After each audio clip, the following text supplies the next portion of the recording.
Soul Ministry mempersembahkan membangun komunikasi satu. Saya percaya pengajaran ini memberkati kita semua. Tuhan Yesus menyertai. Shalom semuanya.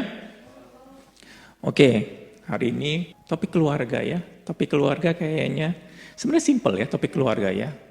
Kalau kalian keluarga itu kan suami dan istri pertama kali ya. Kalau katakan, oh enggak, saya belum menikah, saya punya orang tua.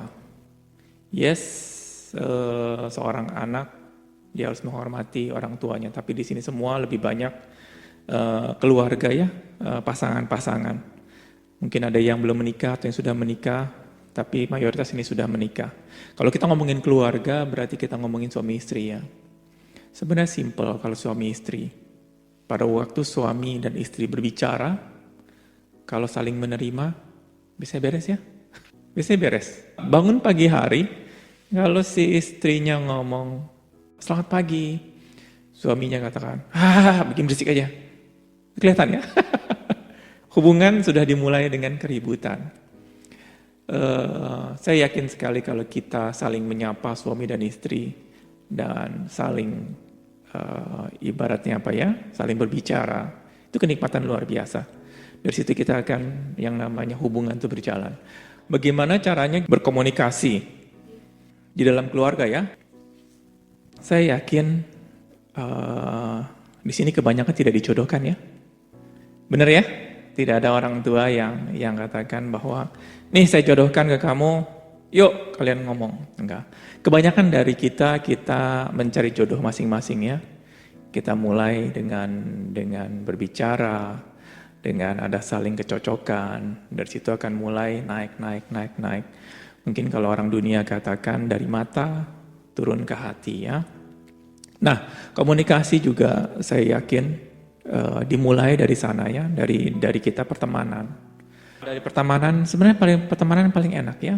Kenapa orang-orang kalau berteman, pertemanan itu bisa lebih langgeng daripada keluarga ya, suami istri. Kenapa seperti itu? Ada yang mau tahu nggak? Ada yang tahu nggak kenapa pertemanan itu lebih langgeng? Memang saya sering mendengar bahwa yang pertemanan ada sering ribut, tetapi sebentar kemudian nanti dia akur lagi. Atau 5 tahun kemudian, 10 tahun kemudian waktu ketemu akur lagi. Tapi kalau orang suami istri ribut, cerai, bisa balik lagi nggak? Saya nggak mau balik lagi, udah ketemu 4 terus benar-benar 4 ya. Udah nggak mau lihat lagi orang tersebut. Kenapa saya ngomongin seperti ini? Ini ada akarnya. Nah, kenapa pertemanan itu begitu bisa langgeng? Kenapa suami istri kadang-kadang tidak bisa langgeng? Masalahnya yang berteman itu tidak hidup serumah. Jadi problemnya serumah. Waktu serumah, segala macam kejelekan keluar. Pertemanan juga, kalau jangan jauh-jauh, saya dengan Ibu Yolanda tinggal 1 rumah sebulan apa 2 bulan aja. Bisa ribut ya? Segala kejelekan saya terlihat kepada Ibu Yolanda, segala kejelekan Ibu Yolanda terlihat kepada saya, saling mengkritisi, saling mengatur apa yang terjadi, ribut. Puji Tuhan, saya pada waktu di Australia, pertemanan kita, anak-anak SMA anak kuliah, kita tinggal 1 rumah, bukan tempat kos ya, tempat kos mungkin 1 kamar sendiri-sendiri, sering ketemu, tapi karena tidak satu lingkungan, yang tempat kos biasanya lebih akur ya. Tempat kosnya kadang-kadang ribut ya, sebelah ada masalah, gedor-gedor pintu kan, akhirnya ribut. Nah, saya tinggal dengan ada beberapa orang teman sekolah, lumayan beberapa tahun. Tapi puji Tuhan tidak menimbulkan keributan, tidak menimbulkan perselisihan. Kita benar-benar menikmati apa itu namanya di dalam satu rumah ya. Kenapa? Masalahnya biasanya yang pertama kali, saya ngomong soal pertemanan, nanti kita ngomong soal keluarga. Pertama ada soal uang. Soal uang, soal tanggung jawab, bagi-bagi tugas, tenaga ya. Semuanya tapi terutama ada soal uang dulu. Soal uang biasanya kalau anak-anak kuliahan biasanya bukan pelit ya. Mungkin di sini ada yang pernah kuliah atau pernah sekolah atau jauh daripada orang tua. uang 1.000 peraknya dihitung ya. Bukannya pelit, itu nature-nya. Itu nature kalau bahasa Inggrisnya apa nature ya. Dunianya orang-orang anak kuliahan, dia pada waktu dia keluar dari orang tua, dia nggak pernah pegang uang, jadi uang 1.000 aja bisa ditagih sesama. Walaupun saya pernah waktu main, saya punya teman-teman tuh di SMA main, misalnya kita beli bakso, akhirnya bayar apa bagaimana, kita nggak pernah nagih tuh sesama teman untuk uang segala macam. Karena saya masih tinggal dengan orang tua. Jajan saya kalau mau habis. Saya besok pasti dapat lagi. Saya nggak ada mikirin buat besok, karena kalau saya punya 10.000, kita mau makan, ya bagi, ya udah makan. Nanti gimana habis? Besok pasti ada lagi, tenang aja. Saya waktu dikasih uang saku, biasanya anak-anak, saya nggak tahu kalau anak-anak sekarang, kalau anak-anak saya dulu, saya dapat uang saku harian. Nggak tahu, kalian semua dapat bulanan atau gimana? Harian ya. Saya ditaruh di meja. Pagi-pagi sudah ada uang 2.000 atau gimana. Kita ada beberapa saudara, sudah tahu tuh bagian samain, saya ngambil, seorang ngambil sendiri. Jadi kita nggak dikasih bulanan, saya nggak pernah kasih bulanan. Saya dapat harian. Nah, jadi kalau habis, ya saya tahu sendiri, besok pasti ada lagi di situ lagi. Jadi saya tidak pernah perhitungan pada waktu SMA ya, dengan main. Tapi pada waktu saya kuliah, saya jauh daripada orang tua ngasih bulanan. Waktu ngasih bulanan kadang-kadang kurang. Kalau kurang bagaimana? Jual barang. Anak kalau misalnya anak-anak SMA, anak kuliahan nggak pernah pikiran jual barang. Biasanya kalau kurang bingung. Ini gimana? Jadi semua di-cut. Maksudnya bukan di-cut, semua diatur. Semuanya diirit-irit, super irit kita waktu itu. Nah, kenapa saya ngomong seperti ini? Ini adalah akar dari satu hubungan. Pada waktu di Australia, karena saya lulus SMA, suatu mujizat sekali saya bisa pergi ke Australia, bukan berarti saya orang kaya ya. Jadi kalau orang ngomong, wih kok Hengki lu kaya, lu bisa ke Australia sekolah. Saya orang paling miskin di Australia. Ini bukannya klise atau saya ngomong merendahkan diri, atau posisi saya benar-benar orang paling miskin. Saya waktu di Australia ketemu orang-orang Indonesia, orang luar negeri, tidak ada yang semiskin saya. Dan saya benar-benar nggak punya apa-apa. Nah, tetapi pada waktu saya serumah dengan teman saya nggak tahu, saya tidak langsung bikin peraturan segala macam, tidak ada peraturan yang mengatakan kamu mesti begini, nggak ada. Kita masuk sepakat 3 orang waktu itu, sepakat datang, terus kita mau tinggal bersama-sama, dan apa yang terjadi? Saya nggak ada aura di dalam perhitungan sesama teman. Artinya, kalau saya orang kaya, kalau saya royal, normal. Adalah cincai.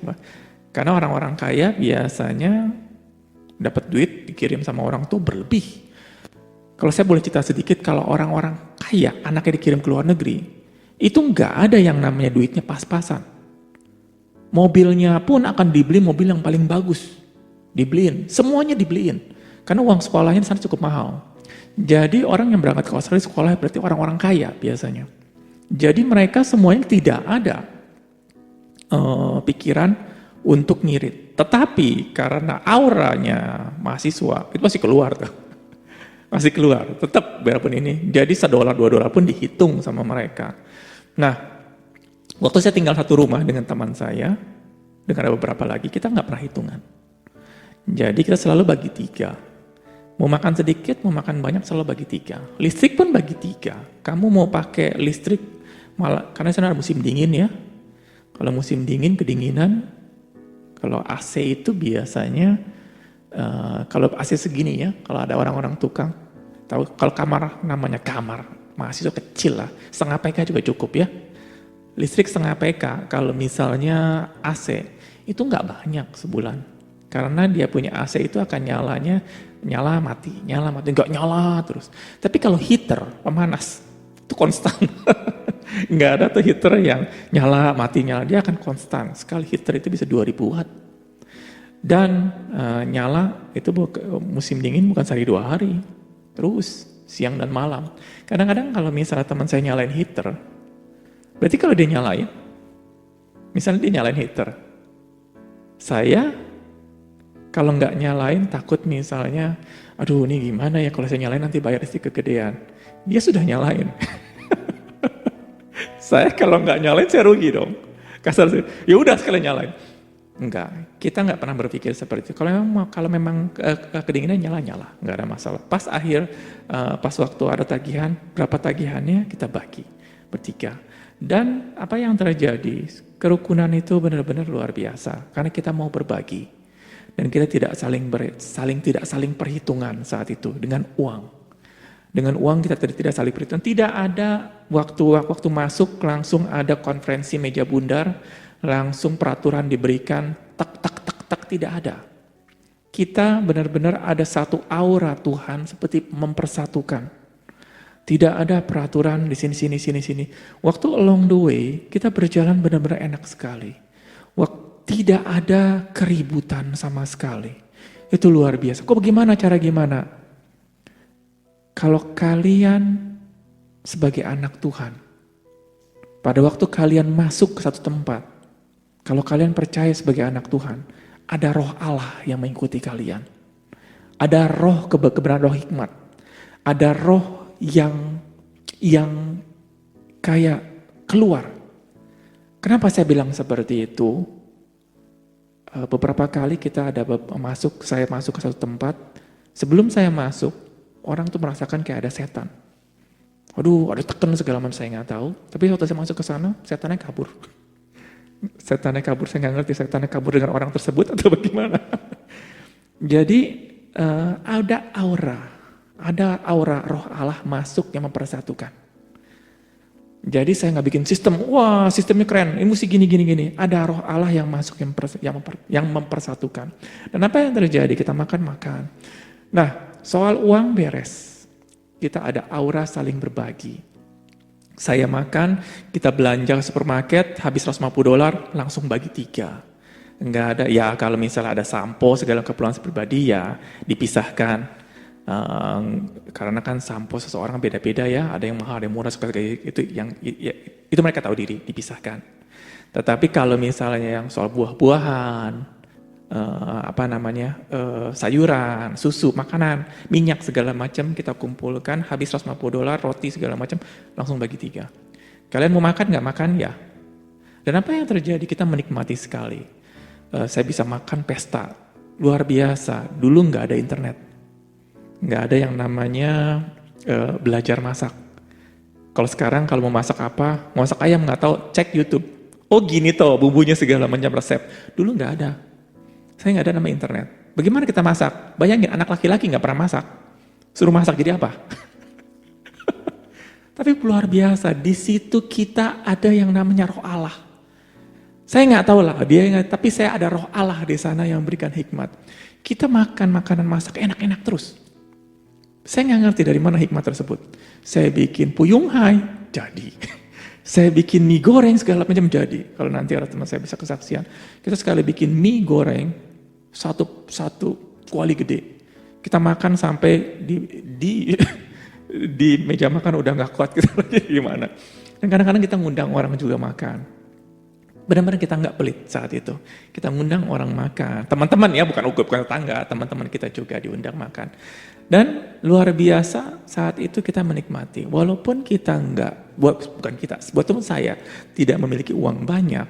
Tapi saya nggak takut besok tidak ada uang. Kalau teman-teman yang lain mereka dikirim uang, oke lah. Dan akhirnya kita menikmati hari per hari ketemu hari. Dan satu problem beres, kita menikmati. Yang kedua adalah problem tenaga. Apa itu tenaga? Siapa yang ngurusin ngepel-ngepel? Kalau duit segala macam beres ya, bisa orang ya karena tidak attach duit ya kita keluar. Apa yang terjadi? Siapa yang ngebersihin? Kita kalau siapa ibu-ibu tahu sendiri atau bapak-bapak juga tahu. Kalau masak ibu-ibu paling suka. Apa yang ibu-ibu paling gak suka? Ngebersihin ya. Benar ya? Paling gak suka. Itu adalah the nature of semua orang. Masak semua, yang hobi masak pasti semua mau masak gak ada masalah. Mempersiapkan makanan juga, sayuran segala, gak ada yang komplain. Yang komplain kapan-kapan waktu ngebersihin, kuali. dia punya piring-piring, sendok-sendok segala macam, mulai mengeluh, aduh, kamu deh yang bersihin segala macam. Nah, kita saat itu saya nggak tahu ada roh Allah yang mempersatukan, ada yang luar biasa, itu kita, namanya anak laki-laki ya, kalau masak sudah mujizat, udah bisa ngebersihin, bisa lebih mujizat lagi. Kenapa? Kita nggak ngerti yang namanya ngebersihin. Itu rumah, pertama kali itu bersih banget. Bersih, namanya rumah orang bule itu bersih. Tertata meja makannya, dapurnya bersih. Tidak ada satu kacau pun. Tidak ada. Dibilang tidak itu benar-benar tidak ada. Benar-benar bersih sekali. Kalian bisa memandang udah bersih. Waktu kita tinggal di situ 6 bulan, 4 bulan, beberapa bulan, 3 bulan kemudian, itu kacau sampai ribuan. Bagaimana bisa kok? Saya nggak ngerti. Ribuan. Kenapa ribuan? Ternyata kacau itu dia beranak cepat ya. Satu pasang kacau kalau datang, dia satu kacau beranak, itu banyak. Kalau satu jadi 100 jadi berapa? Jadi kalau ribuan itu gampang banget mereka berkembang biak. Kacau itu kalau ada kita, dia ngumpet. Kalau ada kita dia ngumpet, kita injek, makanya dia ngumpet tuh. Kalau misalnya setelah kita nggak ada, dia udah keluar semuanya. Pada gigitin, dan kacau itu ngumpet di tempat sela-sela. Kenapa seperti itu? Kita nggak suka nyuci. Jadi setelah kita masak segala macam digelar begitu, di meja juga. Kita nggak suka nyuci. Jadi nyuci kapan? Mau makan cuci dulu. Akhirnya itu makanan selalu ada dan kacaunya selalu pesta, karena makanannya selalu ada. Nah kalau ibu-ibu kan bersihin kan jadi nggak ada makanan kan kacaunya. Dan apa yang terjadi? Kita nggak saling menyalahkan. Kita nggak saling menyalahkan, dan kalau memang dia nyuci, it's okay nyuci. Jadi kadang-kadang ada di, saya nggak nyalain bapak ibu suruh kotor jorok ya, bukan itu intinya. Intinya adalah ada satu orang bersih, teman saya bersih orangnya, 2 orang cuma bersih. Tapi karena keadaan seperti ini kita saling memaklumi. Kenapa? Namanya juga mahasiswa, masih sekolah, mesti cuci piring sendiri, cuci baju sendiri, bersihin sendiri, segala macam. Dan kita nggak saling nggak saling menyalahkan. Kamu dong cuci, kamu kan sudah jadwal sudah nyuci segala macam. Tidak ada jadwal hari nyuci segala macam. Kita saling pada waktu mau makan, karena gini, posisi kita adalah waktu itu adalah kalau di tempat lain, tempat anak-anak yang lain itu bersih semua. Tempat saya itu terkenal sekali joroknya gitu. Tapi banyak sekali orang datang yang dia punya mau datang ke tempat saya, makan segala macam. Karena kita selalu pesta. Pesta bukan pesta kita beli makanan ya. Kalau di Australia kalau bikin sendiri itu murah. Murah sekali kalau kita bikin sendiri. Karena susu aja, saya ingat banget kalau susu itu cuma $1. $1 kalau sekarang kurs sekarang aja itu 10 ribu. Susu 2 liter. Jadi kita nggak pernah minum air, minumnya susu terus. Kenapa? Air lebih mahal. Air aqua itu jauh lebih mahal dibandingkan dengan susu. Kita selalu minum susu sekali banyak susu itu banyak sekali. Nah, karena kita tahu waktu kita masak sendiri itu murah, kita ngundang teman-teman untuk makan segala macam. Dan kadang-kadang ada teman-teman yang lain kadang lihat kotor, dia yang terbeban nyuci. Kita senang banget. Makanya kalau kita ngundang orang, pasti mereka terbeban nyuci. Jadi ada win-win solution gitu loh. Dan kebetulan kalau anak mahasiswa kan rumahnya gak jauh-jauh. Karena pas kebetulan kita ada tempat kuliah itu gak jauh-jauh di situ. Dia punya orang-orangnya. Nah, kita tidak saling menyalahkan, tidak saling memaksa saat itu. Dan apa yang terjadi? Kehidupan kita benar-benar nikmat sekali. Nikmat. Soal uang kita tidak saling menuntut, tidak saling perhitungan, tidak saling perhitungan. Dan soal tenaga, soal gimana kita saling mengerti keadaan. Karena bukan berarti kita tiga-tiganya jorok, enggak. Teman saya pun orang yang bersih, saya pun orang bersih. Dan dia yang 3 orang ini semua bersih, tetapi karena kondisi mahasiswa, kondisi yang tidak menentukan, yang tidak memungkinkan untuk kita selalu bersih segala macam, kita memaklumi. Toh juga setiap hari kita fokuskan sekolah.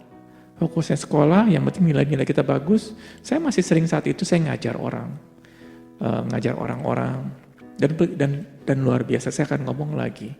bahwa saya baru tahu kalau ngajar di Australia itu dapat duitnya gede. Saya baru tahu sekarang, dulu saya nggak tahu. Jadi pada waktu saya ngajar orang di situ, free of charge. Saya nggak cas orang-orang. Dan apa yang terjadi? Orang-orang bingung. Kenapa kamu nggak cas? Enggak lah, saya juara 3. Juara 2 atau juara 3 waktu itu ya. Saya lupa, berarti saya bukan orang-orang bodoh. Saya nilainya baik, dan saya tahu gimana, ya kalau saya ilmu pas-pasan ngajar biasanya kadang-kadang nggak benar ya. Saya juara 3, dan saya bisa ngajar. Tapi saya nggak cas kepada orang tersebut. Dan apa yang terjadi? Hubungan saya dengan orang-orang, saya bisa memakai itu untuk memberitakan Tuhan saat itu. Jadi saya nggak melulu saya mikirin punya masalah, saya mikirin. Jadi pada waktu orang tersebut punya masalah, saya bisa berbicara soal Tuhan. Oh jadi Ko Hengki mau soal penginjilan? Saya nggak ngerti soal penginjilan. Nggak ngerti. Saya nggak pernah diajarin gereja, kamu harus penginjilan sekarang, nggak pernah. Tetapi pada waktu orang itu punya masalah, saya ngomong soal Tuhan. Dunia saya saat itu benar-benar dunia yang enjoy. Nggak ada ketentuan setiap minggu saya harus nginjilin segala macam. Saya ketemu orang susah, teman-teman saya ajari. Kebanyakan orang-orang Indonesia yang ke Australia yang belajar, semuanya bermasalah soal pendidikan. Karena kenapa? Cara belajar, mutu pendidikan di Indonesia sama di Australia itu jauh sekali di Australia. Sehingga orang-orang nggak bisa ngikutin, udah tahu bahasanya berbeda, dia punya cara-cara pelajaran juga berbeda, banyak sekali nggak bisa ngikutin. Dan apa yang terjadi? Saya nolongin orang-orang yang punya masalah. Ada yang punya problem soal pacaran, ada punya problem soal keluarga, pelajaran, keuangan kayak saya nggak pernah ketemu. Karena mereka semua orang-orang kaya semua. Mereka ada problem dengan keluarga, dengan bapaknya, emaknya. Dan apa yang terjadi? Saya bisa memakai. Saya punya talenta untuk ngomong. Tetapi kalau kita perhitungan dengan orang tersebut, dan kita nggak bisa mempunyai hubungan yang baik, pada waktu mereka punya masalah, mereka nggak bakal ngomong sama kita. Karena hubungan udah jauh ya. Dan mereka pun gak percaya. Dan apa yang terjadi? Itu luar biasa. Kenapa saya ngomongin seperti gini? Sama di dalam keluarga. Kalau kalian perhitungan sama suami atau istri, selalu dibikin, ini tugas kamu, ini tugas saya. Apa yang terjadi? Hubungan itu menjadi kurang baik. Menjadi hubungan imbal balik. Hutang piutang. Kenapa yang terjadi itu tidak akan pernah membuat suatu hubungan menjadi baik. Tetapi kalau hubungan itu didasari oleh yang tadi tidak perhitungan, yang kedua saling memaklumi, bukan berarti saling memaklumi itu bukannya membiarkan, bukan. Situasi tidak memungkinkan satu hukum diterapkan. Saat itu, kalau saya terus sampai sekarang kotor terus, saya akan mengatakan itu nggak baik. Kalau saya katakan itu dia punya kotor makanan, itu sampai berjamur. Berjamurnya itu bukan berjamur cuma kelihatan, tinggi jamurnya. Berapa lama itu nggak dicuci? Bisa berminggu-minggu. Tetapi kita benar-benar, bukan berarti kita semua orang jorok, enggak. Saya orang bersih, kalau saya dikatakan. Saya punya kebiasaan sampah itu dipakai. Teman saya juga orang bersih, semuanya orang bersih. Tapi karena situasi tidak memungkinkan, kita memaklumi. Waktu kita memaklumi ada satu ikatan. Ada ikatan di dalam pertemanan tersebut. Dan apa yang terjadi kalau sampai hari ini pun, kalau misalnya saya masih bujangan, teman saya juga masih bujangan, dia masih mau tinggal sama saya. Gak ada istilah, wah udah saya gak mau lagi tinggal sama si Ko Hengki, orangnya gimana. Sampai detik hari ini, kalau kita masih bujangan, ya gak bisa lah. Kalau saya sudah keluarga gak mungkin tinggal semua lagi. Artinya waktu kita keluar, waktu kita sudah, ya namanya kuliah, ya gak boleh selamanya kan. Kalau sudah beres ya kita, dia punya berpisah. Kita waktu berpisah tidak ada keributan. Tidak ada keributan sama sekali. Itu yang luar biasa. Kenapa? Sekali lagi, ada roh Allah. Bukan sistem. Karena kalau sistem, kalau peraturan kita buat, kalau kita tidak mempunyai roh Allah di dalam hati kita selalu menyalahkan orang, selalu nggak tahan. Tadi yang saya bilang, kacuannya ribuan. Mungkin sudah migrasi ke kamar, saya juga nggak tahu kali ya. Ribuan itu saya nggak ngomong secara berlebihan, benar-benar ribuan. Kalau saya Kenapa saya bilang itu dia punya ribuan? Kita pernah, karena itu nggak pernah dibersihin, air netes. Namanya di sini ada kontraktor ya. Kalau dapur, kalau misalnya, berarti begitu kohengki berarti air segala kalau turun nggak pernah dilap. Kalau dia punya dapur nggak pernah dilap, apalagi itu bukannya besi ya pintunya. Itu pintunya itu dari partikel board dari kayu. Kalau kena air, jadi apa yang terjadi? Lapuk ya, lapuk. Itu pernah dia lapuk di bawah, itu cepet loh. Kalau misalnya kayu itu kena air itu cepet, sebulan 2 bulan pun udah meletek kebuka. Saya iseng waktu kebuka di situ, karena saya anak SMA, saya nggak tahu kok melendung ya dia punya dapurnya. Terus karena saya iseng, saya congkel, kebuka sedikit. Karena namanya anak SMA kalau udah kebuka ya iseng ya kita lanjutkan terus dibuka, pas dibuka, boom, keluar kacau semua. Kacauannya bener-bener ribuan. Dan kecil-kecil, nggak gede-gede, kecil-kecil. Kalau yang kecil itu lebih cepat berkembang biak ya. Itu ribuan, banyak sekali ribuan. Nah, ya mau ngomong gimana kita anak-anak SMA, anak-anak kuliah, kita saling memaklumi. Waktu saling memaklumi ada satu ikatan dan hubungan menjadi baik. Sekali lagi di dalam hubungan komunikasi, selalu komunikasi akan berhubungan dengan uang, berhubungan dengan tenaga. Pada waktu kita yang waktu itu pun saya ada jadwal lah karena sudah saking kotor sebulan sekali atau 2 bulan sekali, saya nggak bikin jadwal. Tanggal 1 harus bersih, enggak. Pada waktu saya bilang, kayaknya sudah saatnya nih kita kerja bakti semua. Karena spontanitas, kita langsung, iyalah, siapa bisa, kita langsung bersih-bersih. Dan apa yang terjadi, hubungan itu jadi baik. Bukan satu peraturan yang diterapkan, tapi ada spontanitas, ada ikatan. Karena kita setiap hari makan di meja, ngobrol. Waktu di meja itu, ya saya nggak tahu ya kalau orang-orang sini. Kalau saya di meja biasanya sambil makan sambil ngobrol. Bukannya meja, itu makanan di depan kita. Kalau bikin itu benar-benar banyak sekali. Bukan banyak itu bukan bermacam-macam, enggak. Satu macam tapi banyak. Jadi kita bisa makan, ngobrol, segala macam. Ngobrolin. Pada waktu kita ngobrol, tempat makan, kita nggak ngobrolin masalah. Kita nggak ngobrolin soal gimana. Ada banyak sekali topik-topik yang kita ngobrol di meja. Dan apa yang terjadi? Kita saling akrab. Nggak hanya cuma makan, tinggal makan. Tempat kos-kosan luar biasa ya. Kalau kita ketemu cuma hai, masuk ke kamar. Itu nggak menimbulkan ikatan yang baik. Karena tidak ada makan. Tetapi waktu itu saya masak setiap hari, kita makan di situ, ngobrol. Apa aja kita jadi ngobrol. Dan lucunya, apa yang kita lakukan, itu tidak terjadi di tempat-tempat lain. Bukan tidak terjadi, sedikit lah ya. Karena tempat lain biasanya bersih. Terus makanan juga bisa makan, melas cuci, kayak ada peraturannya ketat banget. Saya kalau ke rumah teman-teman saya, semuanya bersih. Saya bilang hebat juga nih rumah ya, semua pada bersih. Tetapi tempat kita benar-benar ada aura kekeluargaan. Makanya banyak sering datang.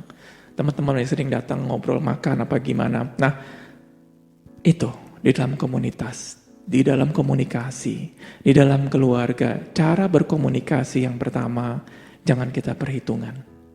Karena untuk ngomong segala macam, sekarang suami istri waktu pacaran, waktu kalau misalnya perhitungan, kira-kira bisa langgeng nggak hubungan?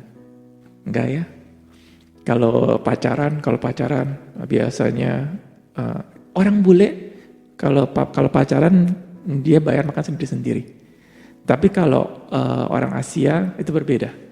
Pasti dibayarin sama yang lakinya atau kadang-kadang kalau yang perempuannya punya uang mau bayarin, kadang-kadang yang cowok juga gengsi ya. Tapi kalau kita di bule bisa bayar sendiri-sendiri. Nah, kenapa saya ngomong seperti begini? Waktu menjalin hubungan antara suami dan istri yang waktu pacaran, waktu tidak perhitungan akan menimbulkan hal yang baik kan ya. Setelah itu pada waktu tidak saling menyalahkan atau gue udah capek nih, lu yang bersihin segala macam, gue udah salian segala macam begini, lu juga gak mau bersihin, menuntut suatu perfeksionis. Pada waktu auranya menuntut perfeksionis di dalam komunikasi, ujungnya akan menuntut nadanya akan menuntut, nadanya akan menyalahkan. Kalau sudah seperti itu, komunikasi nggak baik, asli nggak baik. Nah, dua hal. Kalau saya mau ngasih satu aura ya di dalam keluarga berkomunikasi, sekali lagi soal uang. Jangan terlalu perhitungan suami dan istri. Karena kalau sudah perhitungan, komunikasi akan kurang baik. Kedua, di dalam rumah, kayak tadi, kenapa teman bisa langgeng karena dia tinggal serumah. Tapi saya pernah buktikan, saya tinggal serumah sama teman saya bisa langgeng. Pada waktu kita ngejelek kejelekan seseorang di dalam rumah akan semakin banyak. Jangan pikir seorang suami, saya sudah tahu istri saya, kejelekannya segini. Kalian nggak tahu. Ada yang nanti kejelekan lagi. Seorang istri katakan, saya sudah tahu kejelekan seorang suami saya. Enggak. Setiap hari akan menemukan kejelekan-kejelekan baru. Sampai kapan? Sampai meninggal.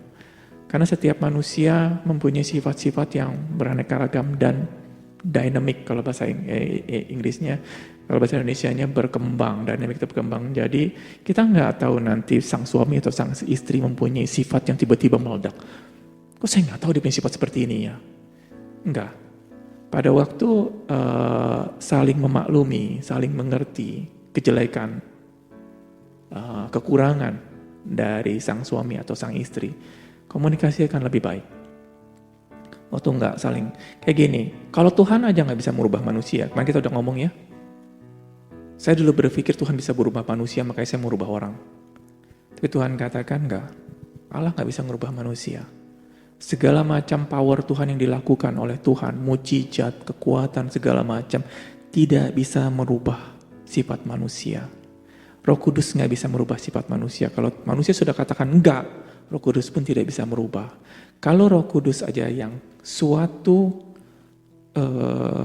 pribadi yang begitu berkuasa tidak bisa merubah orang lain, tidak bisa merubah yang manusia. Di dalam keluarga, kalian jangan praktekkan hal seperti itu. Kalian jangan mencoba untuk merubah suami kalian, jangan mencoba untuk merubah istri kalian. Jadi kalau gitu dibiarkan, bukan. Kemurahan Tuhan membawa orang kepada pertobatan. Artinya kemurahan seperti apa? Bukan kebaikan. Menabur. Menaburnya jangan hanya cuma baik kepada suaminya atau jangan kepada istrinya. Kalau kalian hanya cuma baik kepada suami, kepada istri, kalian targeted. Apa itu targeted? Pada waktu kalian baik kepada suami sendiri atau istri sendiri, kalian berusaha ada motivasi kecil, saya ingin merubah dia dengan kebaikan-kebaikan saya. Enggak, Tuhan katakan biarlah kebaikanmu dilihat oleh semua orang. Biarlah semua orang bisa melihat kebaikanmu. Artinya kalian menabur kepada semua orang. Enggak hanya cuma baik kepada istri kita, enggak hanya cuma baik kepada suami kita, menabur. Nah menaburnya bagaimana? Waktu kita baik kepada orang, bukan berharap orang tersebut berubah. Kita menabur. Waktu menabur, lihat nanti yang bertumbuh yang mana. Waktu lihat bertumbuh yang mana, kita akan menabur lebih lagi.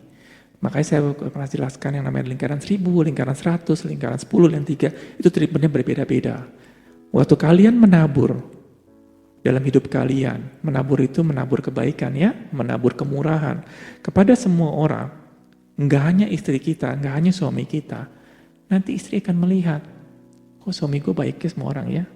Nanti dia akan lulus sendiri. Tetapi kita enggak berharap suami kita berubah karena kebaikan kita.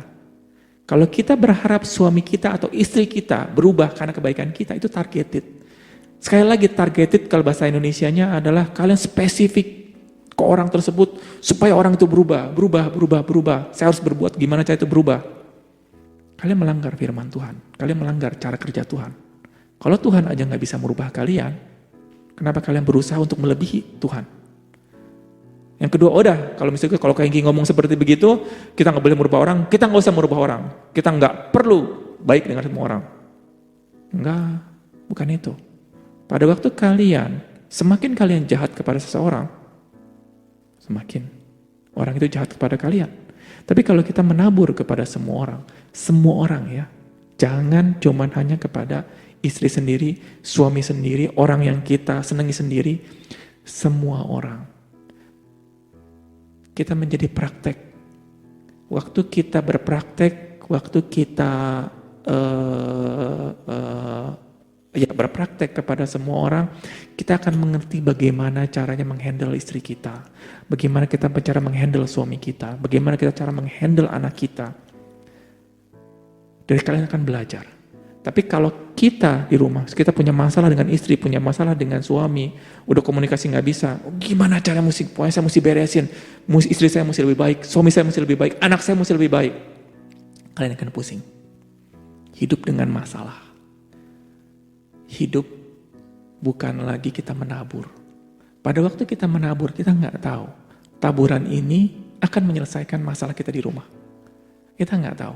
Apa yang kita tabur dengan orang-orang, Tuhan katakan Tuhan akan berikan 100 kali lipat di mana? Di dunia ini. Tuhan katakan berilah maka kamu akan diberi. Artinya bukan beri kepada suami, istri, enggak. Kepada semua orang. Nanti apa yang tidak pernah kita pikirkan, pada waktu, aduh Tuhan ya masalah saya di rumah kok sulit banget segala macam. Karena kita mikirin. Karena kita mikirin gimana caranya, makanya sulit. Tapi kalau kita menabur ke semua orang, gimana caranya saya menabur ke semua orang? Bagaimana saya memikirkan orang lain? Perkara di rumah menjadi semakin kecil. Waktu semakin kecil kalian di rumah akan semakin nikmat. Karena nggak mikir, aduh suami saya begini, aduh istri saya, aduh semua di rumah kotor segala macam. Tadi saya ngomong, kalau kalian dulu tinggal sama saya, mungkin sebulan, aduh nggak kuat tinggal sama Kak Hengki. Ya karena kalian bukan bukan bagian yang Tuhan kirimkan dalam hidup saya saat itu. Karena kamar cuma ada 3, kalau 4 ya 4 orang gitu loh. Nah tetapi kita mempunyai hubungan yang baik. Hubungan yang baik, di satu memang nggak baik, karena kita mempunyai kelemahan di sana, kita saling menerima. Setiap manusia punya kelemahan ya. Jangan pikir bahwa semua orang itu selalu perfect, sempurna. Sang suami akan tahu kelemahan istrinya, akan mengetahui sedikit kelemahan sang istri. Sang istri akan mengetahui sedikit kelemahan sang suami.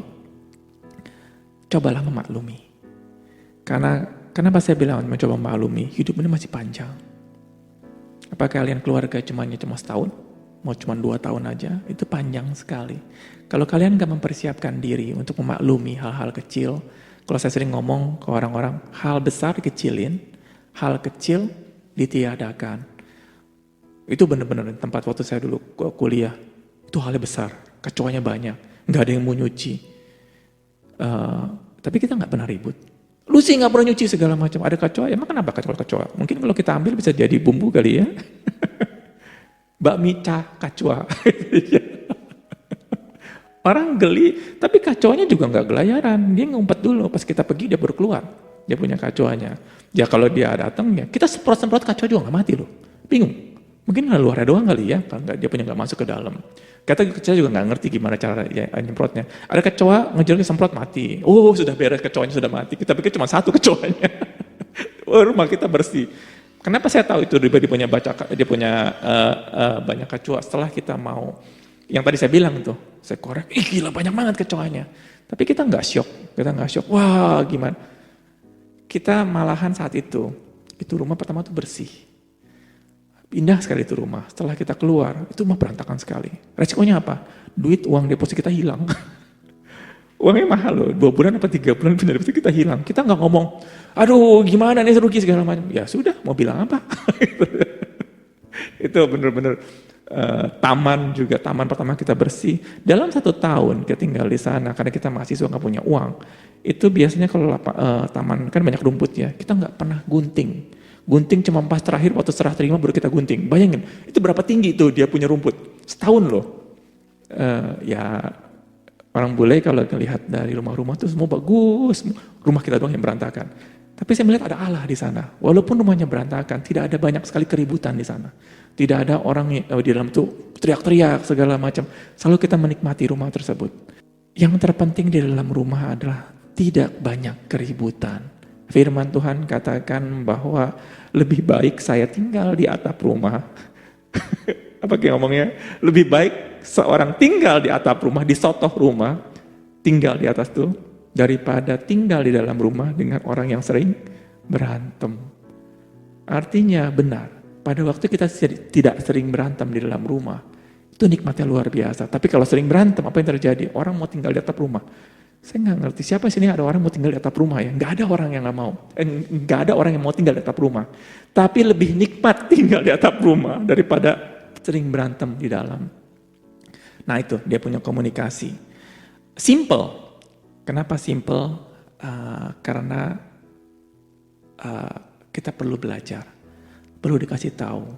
Saat itu saya juga nggak tahu ya, kita nggak ada namanya bahwa ada sebelum masuk harus ada peraturan begini-begini.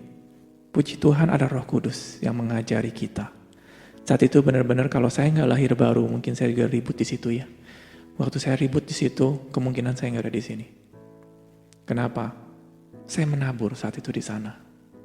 Benar-benar saya menabur. Sampai saat ini, apa yang saya tabur, saya menabur nggak targeted. Saya berbuat baik kepada kamu, ingat ya. Saya sudah berbuat baik sama kamu, ingat. Enggak. Saya benar-benar menabur. 20 tahun kemudian, saya menuai. Dan saya menabur dengan sukacita. Bukan menabur karena dengan kesedihan. Dengan air mata, menabur. Saya cuci piring dengan menangis. Aduh, enggak. Saya masak dengan bersukacita. Saya makan dengan bersukacita walaupun saya nggak punya uang. Saya nggak ada perhitungan, aduh gimana segala macam, enggak. Saya benar-benar menabur saat itu. Dan hasil taburan itu benar-benar luar biasa. Menuai. Firman Tuhan katakan janganlah kita jemu-jemu berbuat baik. Karena kalau kita tidak lemah, kita akan menuai. Dikatakan bahwa waktu kita jemu-jemu berbuat baik, bukan karena kita targeted, ingat ya kebaikan gua. Enggak, kepada semua orang. Pada waktu semua orang sekali lagi, kita enggak tahu. 10 tahun kemudian, 20 tahun kemudian, kalian akan menuai. Mungkin di situ ya. Oke.